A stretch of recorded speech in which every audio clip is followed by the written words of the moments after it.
ጤና ይስጥልን ክብራትና ክብራን፣ ይህ ባና ሚዲያ ነው። ከባና ሚዲያ ለዛሬ ያዝናቸውን ዜናዎች አሁን ማስደመጥ ጀመርን። አበይት ነጥቦችን እናስቀድማለን። የትግራይ ጊዜያዊ አስተዳደር ካቢኔ ውሳኔ በሚሹ አበይት መርሃ ግብሮችና ወቅታዊ ጉዳዮች ላይ ትኩረቱን ያደረገ አስቸኳይ ስብሰባ ሚያዝያ 16 ቀን 2018 ዓ.ም አካሄደ።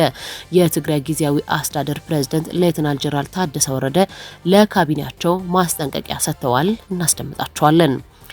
የትግራይ ፖለቲካ ፓርቲዎች መድረክ የመሰረቱት ባይቶና፣ አክሱማይ ዋዕላ፣ አሲምባና ህወሓት በወቅታዊ ጉዳዮች ላይ በጋራ በሰጡት መግለጫ የብልጽግና መንግስት ተስፋ ተጥሎበት የነበረውን የፕሪቶሪያ የሰላም ስምምነት በተደጋጋሚ በመጣስ በአሁኑ ወቅት ሙሉ በሙሉ አፍርሶታል ሲሉ ከሰሱ።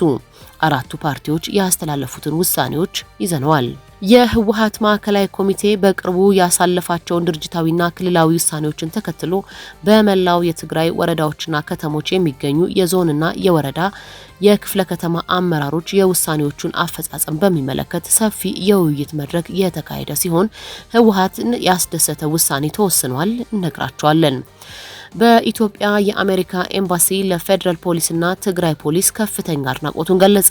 ኤምባሲው አድናቆቱን የገለጸበትን ምክንያት ይዘነዋል። የሱዳን ጦር በ6 ግዛቶች መጠነ ሰፊ ድሎችን መቀዳጀቱንና የኢራን የውጭ ጉዳይ ሚኒስትር አባስ አራቅቺ ለዲፕሎማሲያዊ ምክክር ወደ ፓኪስታን ያመራሉ የሚሉና ሌሎችንም ዜናዎች ይዘናል። አብራችሁን ቆዩ።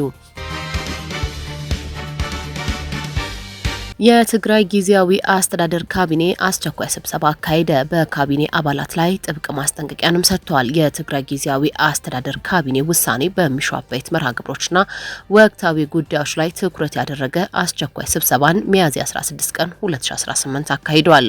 የትግራይ ጊዜያዊ አስተዳደር ፕሬዝዳንት ሌተናል ጄኔራል ታደሰ ወረደ በጠቅላይ ሚኒስትር አብይ አህመድ የስልጣን ጊዜያቸው ለተጨማሪ 1 ዓመት ከተራዘመላቸው በኋላ ለመጀመሪያ ጊዜ ካቢኔያቸውን ሰብስበዋል። የፕሬዝዳንት ጽህፈት ቤት እንዳስታወቀው አብዛኞቹ የካቢኔ አባላት በስብሰባው የተገኙ ሲሆን ስብሰባው በማዕድን በመሬትና በውሃ ሀብት አያያዝ ዙሪያ ባሉ ሂደቶች ላይ ሰፊ ውይይት አድርጎ ውሳኔዎችን አስተላልፈዋል።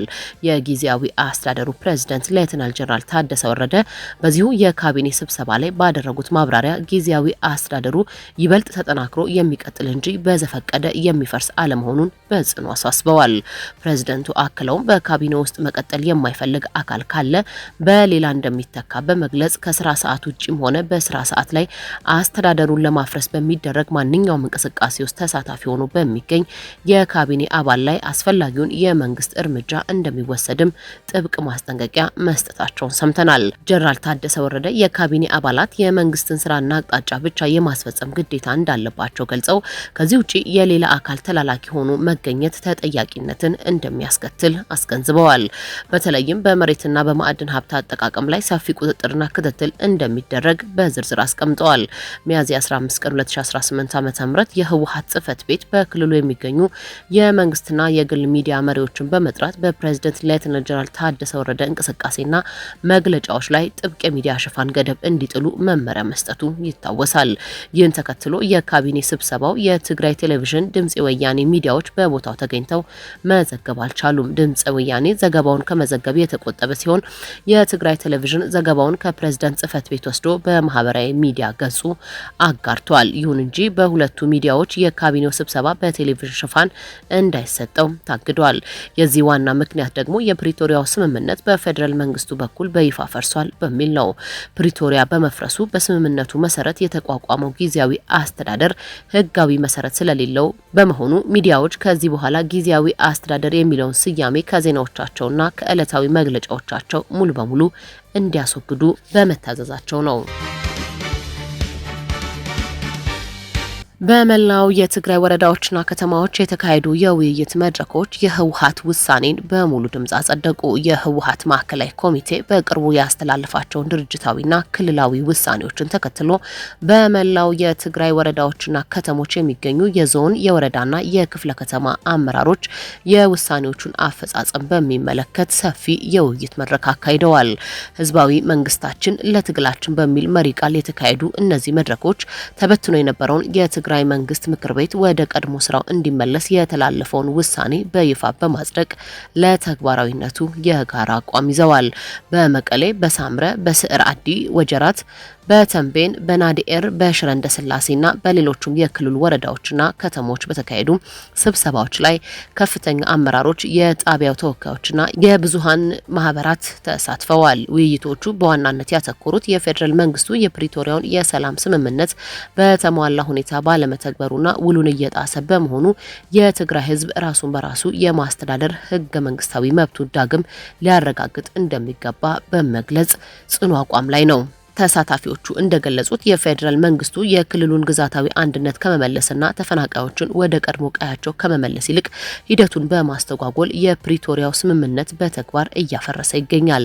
በመሆኑም የትግራይ መንግስት ምክር ቤት ወደ ስራ እንዲመለስ የተላለፈው ውሳኔ የክልሉን ፖለቲካዊ ሉዓላዊነትና የህዝብን ውክልና ለማስከበር የተወሰደ ወቅታዊ እርምጃ መሆኑ በመድረኮቹ ላይ በስፋት ተብራርቷል።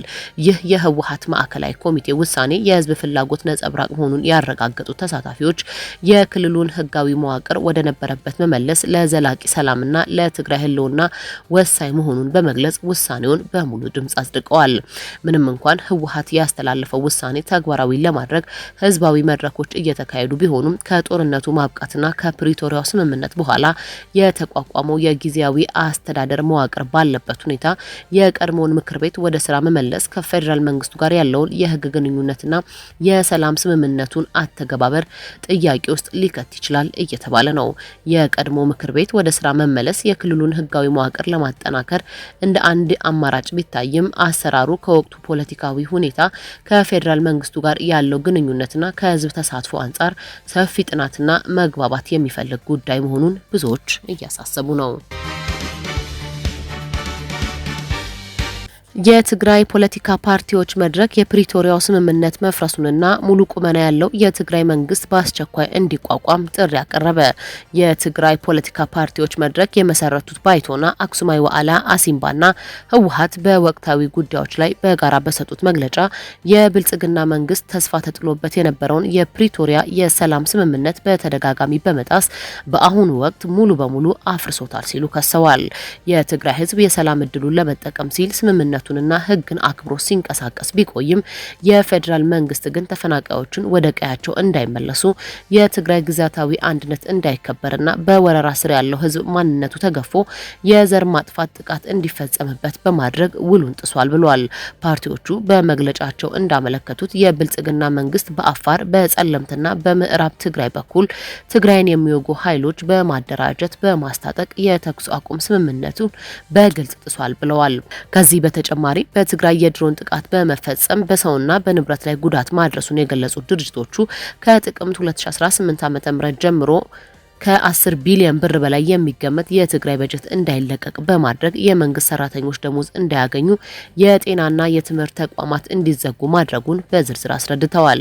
የሰላም ስምምነቱ አንዱ አካል ለሆነው ህወሓት እውቅና በመንፈግና እኔም የተፈራረምኩት ከገሌ ጋር ነው በሚሉ ሰበቦች ስምምነቱ ዋጋ እንዲያጣ ተደርጓል ያለው መግለጫው ጊዜያዊ አስተዳደሩ በሁለቱ ወገኖች ስምምነት እንዲቋቋም የሚለውን ደንብ በመጣስ ከፕሪቶሪያው ስምምነት በፊት በነበረ አዋጅ በአንድ ወገን ውሳኔ ሹመት መስጠቱ የስምምነቱ መፍረስ ማረጋገጫ ነው ብሏል።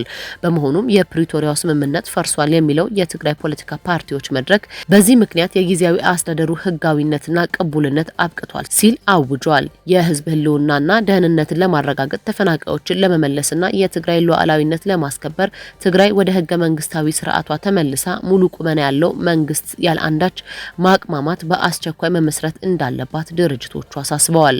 ከጊዜያዊ አስተዳደር ወደ ሙሉ ህገ መንግስታዊ መንግስት የሚደረገው የስልጣን ሽግግር የህዝቡን ሞራልና ክብር በሚጠብቅ መልኩ ሰላማዊና የህዝባዊ ትግሉን የሚያጠናክር ሆኖ እንዲፈጸም የሚመለከታቸው አካላት በሙሉ ኃላፊነታቸውን እንዲወጡ ጥሪ አቅርበዋል።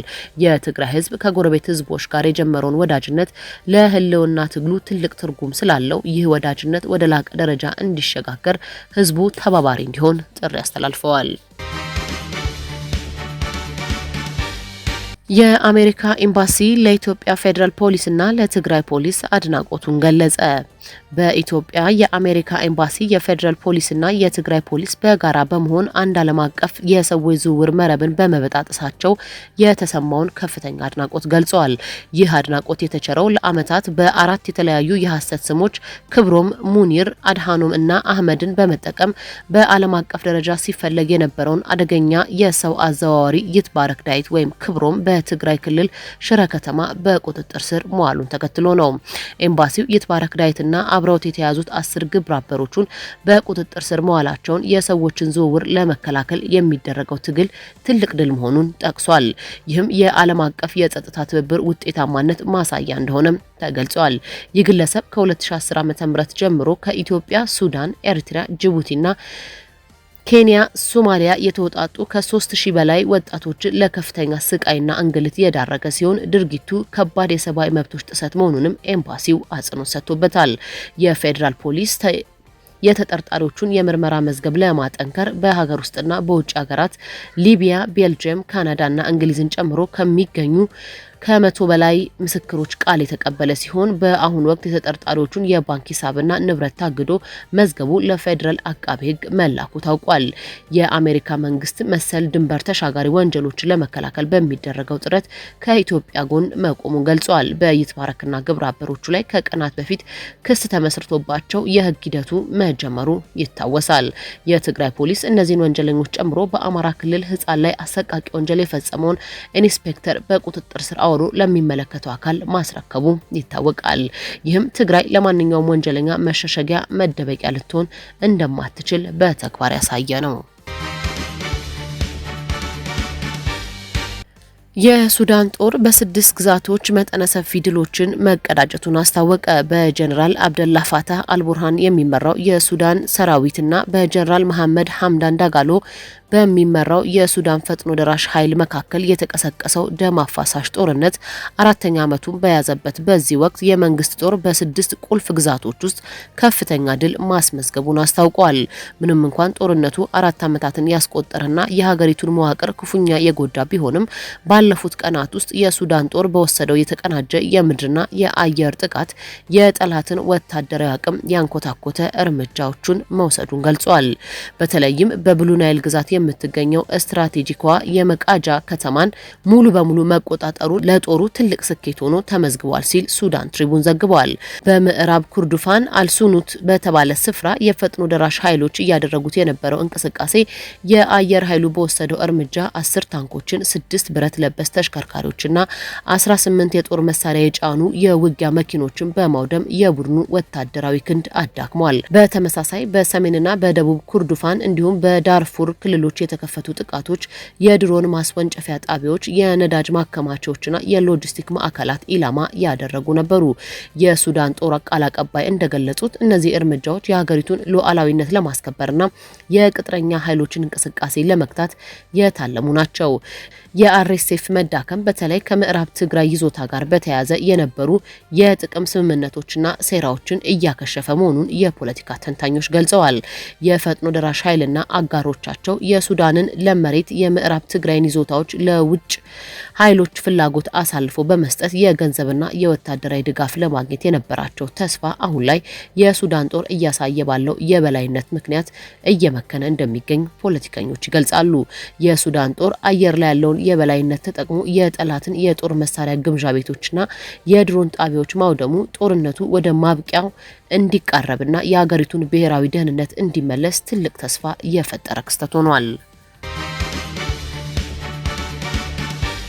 የኢራን የውጭ ጉዳይ ሚኒስትር አባስ አራቅጂ ለዲፕሎማሲያዊ ምክክር ወደ ፓኪስታን ኢስላማባድ የሚያመሩ ሲሆን በመቀጠልም ወደ ኦማንና ወደ ሩሲያ ሞስኮ እንደሚያቀኑ ተገልጿል። የዩናይትድ ስቴትስ ፕሬዝዳንት ዶናልድ ትራምፕ በመካከለኛው ምስራቅ ያለውን ውጥረት ለማርገብና አዲስ ዲፕሎማሲያዊ መንገድ ለመቀየስ በማለም ከፍተኛ ልኡካቸውን ከኢራን የውጭ ጉዳይ ሚኒስትር ጋር እንዲወያዩ ወደ ፓኪስታን መላካቸውን የሮይተርስ ዘገባ አመልክቷል። ፕሬዝዳንቱ ወደ ኢስላማባድ የላኳቸው ልኡካን በመካከለኛው ምስራቅ የሰላም ልዩ መልእክተኛ ተደርገው የተሾሙ ስቲቭ ዊትኮፍንና የቀድሞ የዋይት ሀውስ ከፍተኛ አማካሪ ያሬድ ኩሽነርን ነው። ሁለቱ ልኡካን ከኢራኑ የውጭ ጉዳይ ሚኒስትር አባስ አራቅቺ ጋር በዝግ እንደሚመክሩ ይጠበቃል። በሪል ስቴት ኢንቨስትመንት ስኬታማ የሆኑትና የፕሬዝደንቱ የቅርብ ሰው የሆኑት ስቲቭ ዊትኮፍ በመስተዳደሩ ውስጥ የክልሉን የዲፕሎማሲ ሰርጥ የመምራት ኃላፊነት ተሰጥቷቸዋል። ያሬድ ኩሽነር በበኩላቸው ምንም እንኳን አሁን ላይ ይፋዊ የመንግስት ስልጣን ባይኖራቸው በአብርሃም ስምምነት ወቅት በመካከለኛው ምስራቅ አገራት ዘንድ የገቡትን የጥልቅ ግንኙነት ተጽዕኖ በመጠቀም በውይይቱ ላይ እንዲሳተፉ መመረጣቸው ተገልጿል። ይህ ጉዞ የመጣው በኢራንና በአሜሪካ መካከል ያለው ድርድር ባለበት በቆመበትና ቴህራን በቀጣይ ንግግሮች ላይ ስላላት ተሳትፎ ጥያቄዎች በበረከቱበት ወቅት ነው። በተመሳሳይ ወቅት በቆጵሮስ በተካሄደው የአውሮፓ ህብረትና የመካከለኛው አገራት መሪዎች ስብሰባ ላይ የጀርመን ቻንስለር ፍሬድሪክ ሜርዝ ኢራን ሁሉ አቀፍ ስምምነት ላይ ለመድረስ ፈቃደኛ ከሆነች አውሮፓ በበኩሏ የተጣሉ ማዕቀቦችን በሂደት ለማንሳት ዝግጁ መሆኗን ገልጸዋል።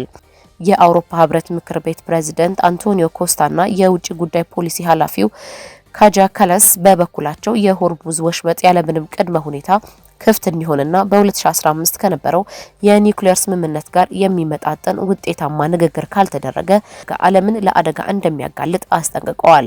ምንም እንኳን ኢራንና አሜሪካ በፓኪስታን ለድርድር እንደሚቀመጡ ቢገለጽም በሁለቱ ሀገራት መካከል ያለውን የቃላት ጦርነትና ወታደራዊ ፍጥጫ ይበልጥ እየተካረረ መጥቷል። በጄኔቫ የተባበሩት መንግስታት የኢራን አምባሳደር አሊ ባህሬኒ ዋሽንግተን ወደ ኢራን ወደቦች የሚደረጉ ጉዞዎች ላይ የጣለችውን እገዳ ካላነሳች ድርድሩ ሊቀጥል እንደማይችል ገልጸው አሜሪካ የተኩስ አቁም ስምምነቱን እየጣሰች ነው ሲሉ ከሰዋል። ይሁን እንጂ የአሜሪካ መከላከያ ሚኒስተር ፒት ሄርግሴት በሰጡት ጠንካራ መግለጫ አሜሪካ እስካሁን 34 መርከቦችን ማስመለሷንና ያለ አሜሪካ ፍቃድ በሆርሙዝ ወሽመጥ የሚያልፍ መርከብ እንደማይኖር በይፋ ተናግረዋል።